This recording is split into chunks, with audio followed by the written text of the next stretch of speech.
But right now we are covering Panthers training camp, and on the phone with us is Nick Carboni. Is this the last day, Nick?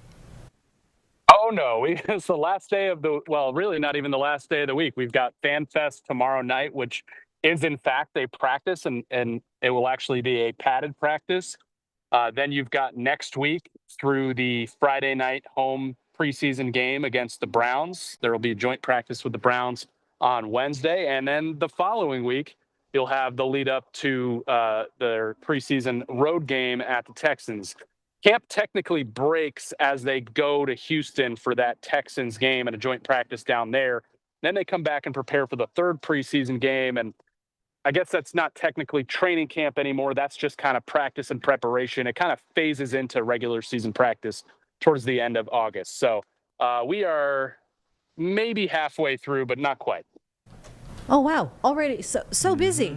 Nick Sturtevant is also here in the Live Impact studio, Carboni, and, he needs to weigh in because he had I need to weigh in. He needs to. He had a break yesterday as well, so I know you're jonesing. You're jonesing to pick Carboni's brain. Carboni, I got a couple of questions. It's a two-part question. So one, any signs of rust with that day off? And then two, how are the guys feeling? I mean, next week, you said next Wednesday they have joint practice with the Browns. I mean, I know it's got to be good to thud it up with another team. Yeah, it will be. And that's where we're going to be able to glean quite a bit, especially when you see the Panthers offensive line go up against the Browns defensive line, vice versa. Panthers quarterback Bryce Young going up against another team's defense. Carolina's defense, which hopes to be much improved, going up against the Browns, who are going to bring in Shedeur Sanders, Joey Flacco, and Kenny Pickett. So a chance to eat, as they say, Nick. But yeah, I don't see a lot of rust today. I think it was a nice recharge day yesterday. You come out here and, we always look at, who isn't practicing? Who's absent? Well, the first thing I noticed that was absent from today's training camp practice was the sun. And I think everybody will take that. It's nice and overcast. There's a breeze. You can tell that cold front is about to come through. So I think that's, even allowing for a little more recovery. And, it should still be a pretty intense day today. The pads are on, so we'll see what happens in team drills. But a nice and needed break from the heat and absurd humidity we've had around here lately. Yeah, the energy's got to be much better today. Sort of it. Yeah, I think the energy has been good. It's, you feel it a lot more when it's intense, and it's probably a lot more draining when it's that intense in a padded practice when it's hot and humid. So it should be a little bit easier for these guys to cut through the air today. Carboni, do we expect to see Bryce play a lot more in the preseason? Because the past couple of years we haven't, and it's not just a Panthers thing, it's like all across the league, but we see these quarterbacks, man, they start out slow when they don't get those reps in real game time action. Yeah, I'm almost, it's like waiting to see who blinks first, the media or Dave Canales, when it comes to whether or not Bryce Young will play in the first preseason game and how much he will play in the preseason. And that was a huge storyline last year, and Dave Canales chose to have Bryce Young take limited snaps in the preseason. They go down to New Orleans for week one, and he clearly gets overwhelmed right away. That spirals out of control into a poor week two performance, and then all of a sudden he's benched, and it takes him a while to get that confidence back towards the end of the season that where he obviously finished strong. So we're still not sure of Canales' strategy on that. They've got joint practices against Cleveland here next week, and then at Houston the following week ahead of the preseason games against those teams. And a lot of times coaches in the NFL, and Dave Canales included, will view those joint practices as the heavy workload for the quarterback. And it's also a little bit more controlled that, in the game, even in preseason, that defensive line can tee off on the quarterback. In practice, even joint practices, they cannot. You can also control things like the situation. So, you may get into a preseason game and throw Bryce Young out there for a series or two, but if he doesn't have a lot of, third and longs to work with, or they go 3 and out both times, then what did you really accomplish? In a joint practice setting, you can say, okay, this is 3rd and 5. We need this. And you can do that over and over again for 2 hours. So I would be surprised if Bryce Young doesn't play a little more than he did last preseason, honestly, just given the perception and given how he started last season after being so limited in those games. And I think about, I'm jumping ahead, but I'm thinking about the Texans, and obviously CJ Stroud comes to mind. And I just feel like it's just going to continue to be a theme between Bryce and CJ. I know CJ was highly touted as potentially being that pick for the Panthers, but he ended up going to the Texans. It's not really a question, but I know you're kind of thinking about that too, Nick. Nick, you're ahead of me, man. We need to get you down here. Yeah, that's going to be a great storyline that week. They're going to be compared to each other for their entire careers, and obviously early on in that comparison game, Bryce Young, the number 1 pick, has not looked as good as the number 2 pick, C.J. Stroud. But I think Bryce Young did a lot of catching up towards the end of last year. C.J. Stroud didn't have as good of a second season as he had a rookie season.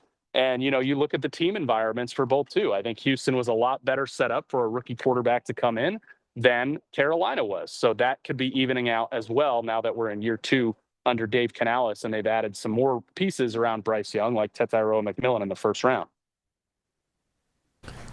Man, non-Panthers related. So you guys, I got the origin story of Carboni as a Patriots fan, and pretty cool story. Nick, I don't know if you want to go into that story. I just thought it was pretty cool. I didn't know if you want to share. Oh, yeah, no. So grew up in New England, so kind of in Connecticut. So you're basically equidistant between New York City and Boston. And Dad was a huge Giants fan. I mean, there's pictures of me as a young guy with Giants stuff all over. And then I remember, this is how I remember it. We were going to go to a Giants training camp practice. I think they were probably in Albany, New York. And for whatever reason, maybe Dad looked in the paper and said, oh, the timing doesn't work, or the weather's not good up there, or they've moved practice or whatever. He saw that there was practice for the Patriots at Bryant University in Rhode Island, which was maybe even a little closer to us. So we went up there. I saw my hero at the time, Drew Bledsoe. In fact, got his autograph right next to his red Porsche 911. It's funny the things you remember from when you're a kid. And that was it for me. Got that Drew Bledsoe jersey on and rooted for the Patriots. So I was a Patriots fan before Tom Brady. So, no bandwagon here. But we enjoyed some great years, and not really a huge fan of any team in the NFL just because I cover the league, and I could tell you way more about the Panthers roster than the Patriots roster at this point. But I do pull for Drake May, having covered him in high school here in Myers Park. So that's the story of my Patriots fandom. My dad's also a Yankees fan. I ended up a Red Sox fan because I was going to games when they were, pushing for their first World Series in 86 years. So dad's still shaking his head over those two things. That's so fun. That's a good story. And for the kids out there, Drew Bledsoe was the man. Took the Patriots to the Super Bowl. They lost to Brett Favre and the Packers. Just want to throw that out there. I know this Tom Brady thing is going around. And yeah, I mean, he's a big deal, but Drew Bledsoe was a big deal as well. Yeah, that's for sure. Oh, yeah, he was the guy. And if you're about 40 years old from New England, you had a Drew Bledsoe jersey in middle school. I guarantee it. I guarantee it.